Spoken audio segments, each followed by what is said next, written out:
கடந்த 24/1/2026 அன்று இதே பேரவையில் நான் உரையாற்றும் போது குறிப்பிட்டதை இப்பொழுது நினைவு கூறுகிறேன். 2021 ஆண்டு நடைபெற்ற தமிழ்நாடு சட்டமன்ற தேர்தலில் திராவிட முன்னேற்ற கழகம் 6வது முறையாக வெற்றி பெற்ற போது ஒரு பக்கம் மகிழ்ச்சி இருந்தாலும் இன்னொரு பக்கம் எனக்கு கவலையும் இருந்தது. அதை நான் மறைக்க விரும்பவில்லை. இந்த பொறுப்பை நான் எப்படி செய்ய போகிறேன்? வாக்குறுதிகளை நிறைவேற்ற முடியுமா? மக்கள் விரும்பக்கூடிய வகையில் ஆட்சி நடத்த முடியுமா? மக்கள் மகிழ்ச்சி அடையும் வகையில் ஆட்சி நடத்த முடியுமா என்ற கவலைதான் எனக்கு இருந்தது என்று நான் சொல்லியிருந்தேன். முந்தைய அரசுகளின் செயல்பாட்டின் காரணமாக விளைந்த மிக மோசமான பின்னடைவு, நமக்கு ஒத்துழைக்காத ஓரவஞ்சனை செய்யக்கூடிய ஒன்றிய அரசு, ரெண்டுக்கும் இடையிலே தான் நாம் இருந்தோம். நமக்கு பெரும் வெற்றியை தந்து பொறுப்பை ஒப்படைத்த மக்களின் எதிர்பார்ப்புக்கு இடையில் ஆட்சிக்கு வந்தோம். தமிழ்நாட்டில் அனைத்து துறைகளும் எப்பொழுது வளரும் என்ற ஏக்கத்தில் இருந்தவருடைய வாட்டத்தை போக்கி சமச்சீரான வளர்ச்சியை இந்த 5 ஆண்டுகளில் அடைந்திருக்கிறோம்.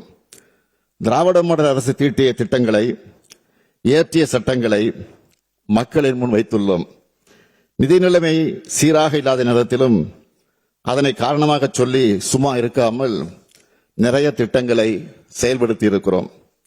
திராவிட மாடல் அரசால் இந்த 5 ஆண்டுகளில் விடியல் பயணம், கலைஞர் மகளிர் உரிமை திட்டம், நான் முதல்வன் திட்டம், காலை உணவு திட்டம், புதுமை பெண் திட்டம், அரசு ஊழியர்களுக்கான உறுதியளிக்கப்பட்ட ஓய்வூதிய திட்டம், இன்னுயிர் காப்போம் நம்மை காக்க 48, 4000க்கும் மேற்பட்ட திருக்கோயில்களில் குடமுழுக்கு, குழந்தைகள் முதல் முதியோர் வரை, ஆரம்ப கல்வி முதல் ஆராய்ச்சி கல்வி வரை, இளைஞர்கள், பெண்கள், விவசாயிகள், நெசவாளர்கள், விளிம்பு நிலையில் உள்ள ஆதிதிராவிட பழங்குடியின மக்கள், பிற்படுத்தப்பட்ட மக்கள், மிகவும் பிற்படுத்தப்பட்ட மக்கள், மாற்றுத்திறனாளிகள், திருநர்கள் என அனைத்து சமுதாயத்தினரும் வாழ்வில் உயர்வு கண்டிட எண்ணற்ற திட்டங்கள் செயல்படுத்தப்பட்டதை நான் எண்ணி பார்க்கிறேன்.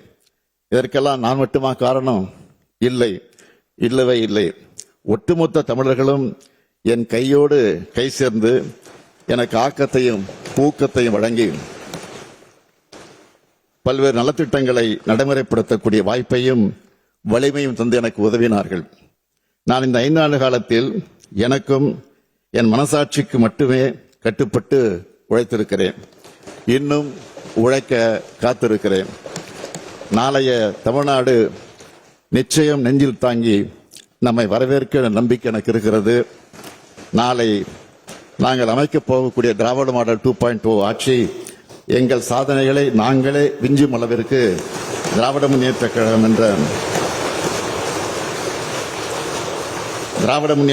என்ற மாபெரும் இயக்கத்தின் தலைவராக அமர வைத்து நான் தமிழ்நாட்டின் முதலமைச்சராக உழைத்த லட்சக்கணக்கான கழக உடன்பிறப்புகள் இருக்கக்கூடிய திசை நோக்கி வணங்கி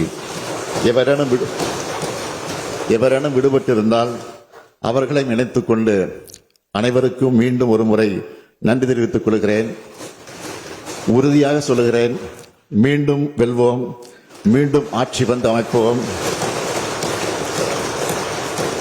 மீண்டும் வந்து தமிழ் மக்களுக்கான திட்டங்களை தொடர்ந்து செயல்படுத்துவோம். நன்றி, வணக்கம்.